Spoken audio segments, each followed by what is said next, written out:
The UK government plans to introduce a domestic violence register to track offenders.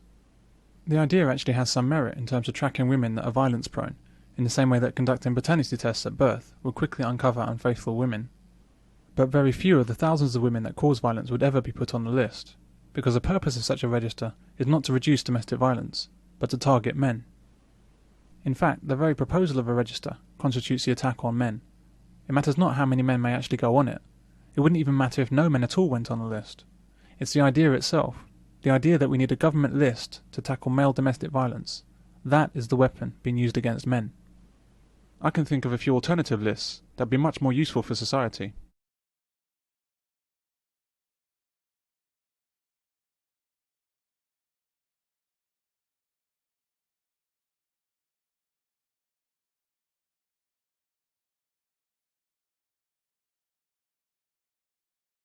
What would the consequences be if film, television and news media were to treat women in the same way that men are treated?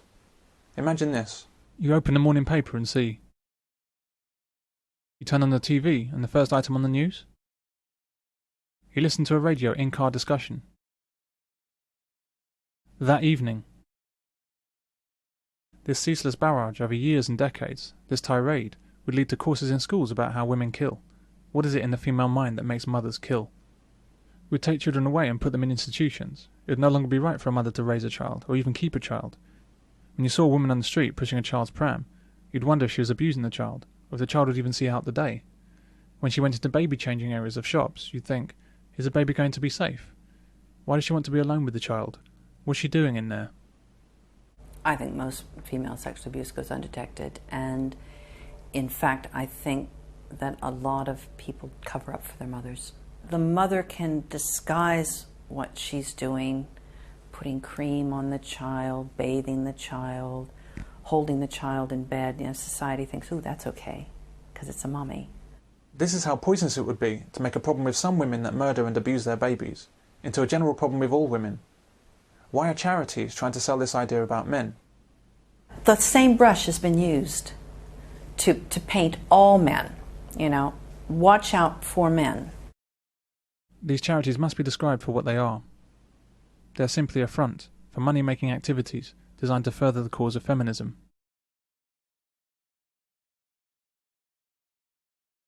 Just like rape and child abuse, domestic violence inflames people. It's a hot button, a red flag that gets everyone's emotions high and guarantees attention. What's wrong, McFly? Chicken?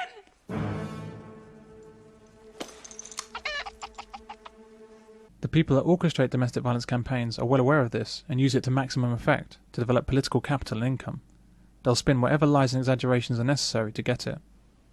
Domestic violence is a means to an end, a cash cow. It's used as a wedge to acquire funds and political capital for other projects in the feminist agenda.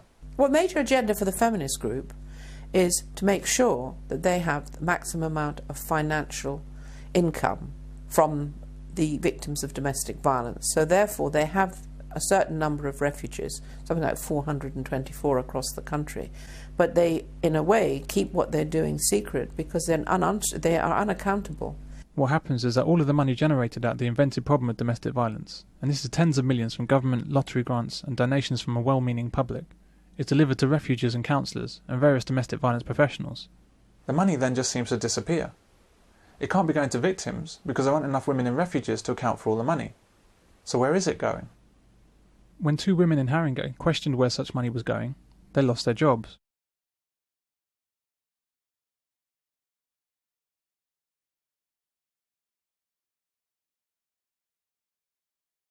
As an example, they asked why £176,000 went towards helping Turkish and Kurdish victims of domestic violence in South Tottenham, when there were barely any residents in the area from these backgrounds.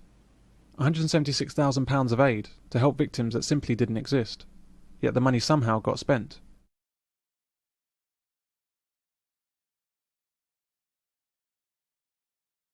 This shows the strength and scale of the domestic violence industry. They lay claim to millions of pounds of funding, yet offer no justification or accountability. If it's questioned, people lose their jobs. This is massive corruption, so large it's become extremely difficult to see.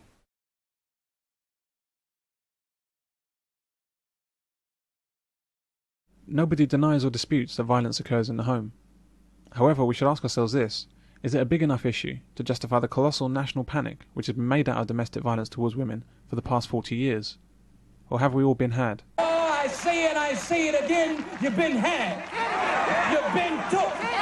You've been hoodwinked, bamboozled, led astray, run amok. But why is there so much coverage? I mean, what's happening with this whole thing? I mean, why do the Home Office care so much about something which, well, how important is domestic violence? And well, it is important to the people that are suffering from it, and I suppose if you're really truthful about it, you're never going to know the full extent because of the vast numbers of men and women that don't report it. But I think it's assuming proportions that it shouldn't be. The Home Office found 3 or 4 years ago that domestic violence in those homes of well below average income, domestic violence against women was 3 times the rate of domestic violence against men. In households of well below average income. For the rest of the population, which is 75% of us, there was no difference. But you won't hear that publicised by the media either. The reasons for domestic violence are often painfully obvious. It happens because of the stress of people stuck in poverty. It's most likely to occur in single mother households. It happens because of wild emotions in some intimate relationships. It happens because of personality disorders and moderate to severe mental health issues. It happens due to learned behaviour from upbringing. It can occur as a result of acute emotional distress. But what domestic violence is not, is a gender issue. I think, personally, that domestic violence is the biggest social issue that we face in this generation. Partly because when a baby's born and the baby's brain is plastic, what the baby is experiencing in those early years of childhood will then become, if you like, a default in the brain for the rest of that child's life. And if the child is experiencing domestic violence, it becomes a learned pattern of behaviour. And thereafter, you will find that as we internalise our parenting, our primary caregivers, the children go on, in many cases, to become the people who are antisocial and will fill our mental hospitals and our prisons.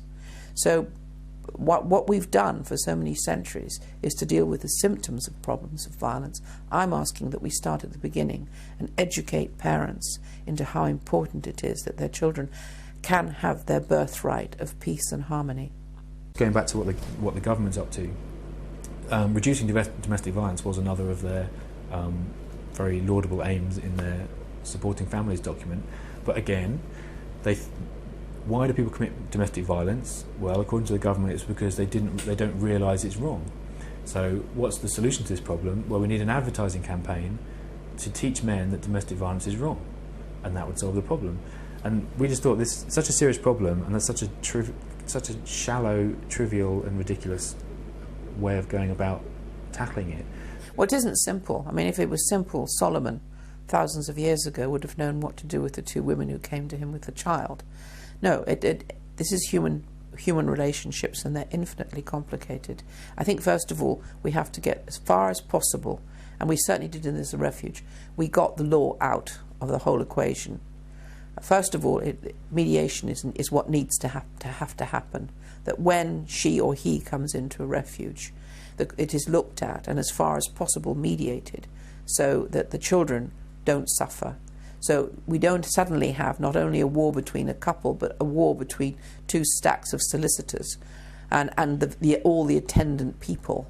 Because you have to realise that domestic violence is a $1 million business industry. Not only do you have the lawyers fighting and filling their pockets, you have the psychologists, the psychiatrists, the expert witnesses in court, all the various agencies involved. It's like a massive circus, and it has a vested interest in continuing. We have to put a stop to all that. And the way to do that is to have highly trained workers in refuges who understand the issues. And no, there isn't a training for that sort of work at the moment, because it can't come out of books. It comes out of a deep understanding of human nature. And also, those of us, and I include myself, who've come from violence-prone families, dysfunctional violence-prone families, understand the issues and understand the strategies that people use for survival. First and foremost is when a woman comes in, or even a man, and says, look, I am a victim of this situation, you have to say, you probably are a victim, but on the other hand, you made these choices, so let's look at why this ever happened and how we can change it round. And that's the beginning of the work you do.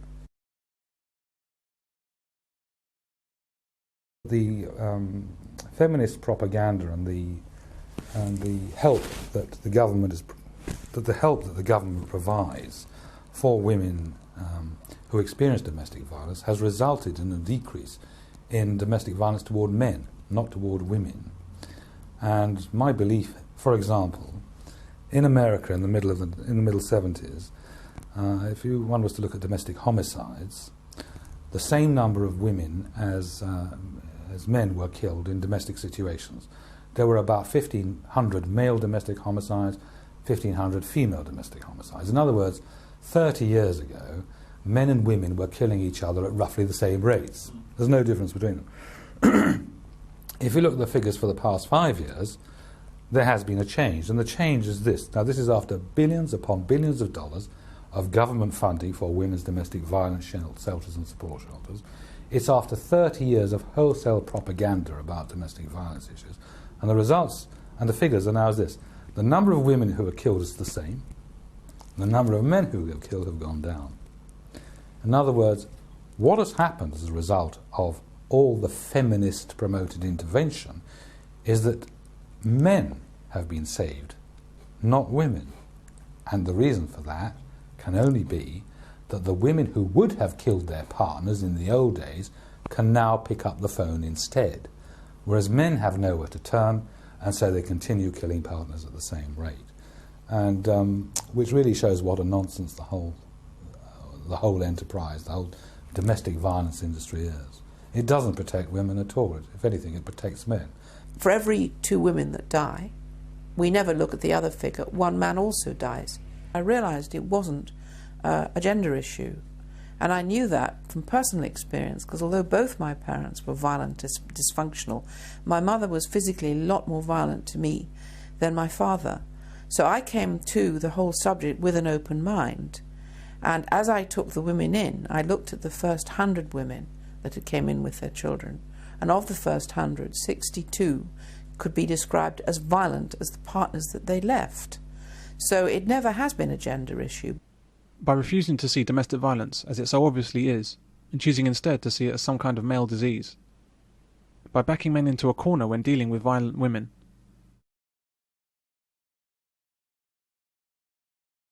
And by refusing to recognise any responsibility of women in domestic violence.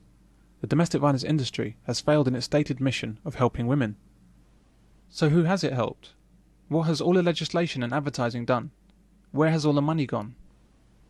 As always with such things that don't appear to make sense, we must ask ourselves why the domestic violence roadshow is happening. We come back to cui bono, who benefits? Why are certain individuals and groups so intent on destroying any concept of individual responsibility and determined to destroy intimate relationships? Who is purposely misleading the public about the alleged crimes of men? Who is intent on justifying the expenditure of public resources, which would be better used elsewhere, or better still, not taxed from the people in the first place? We need to be following the money trail. This trail leads directly to the heads of charities. It leads to an expansionist, tax and spend government. It leads to a police force that's determined to increase its funding and its power by bringing the family into the criminal arena.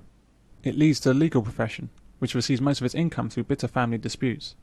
It leads to the bosses of news outlets and magazines. It leads to the army of experts and professionals in domestic violence. Domestic violence is a feeding frenzy, where many people and agencies make a very good living out of the imagined suffering of women and the imagined evil of men. For domestic violence that actually does exist, as long as we deny that women cause at least as much violence as men do, there'll never be any help for them or any sanction against their behaviour. And the cycle of domestic violence within those families will continue. Violent people are violent, be they men or women, and quite simply, if you look at what happens in a violent family, all the children are infected. This idea that the feminists try to put about, which only boys inherit the violence through the violent behaviour, is rubbish. Girls are equally affected.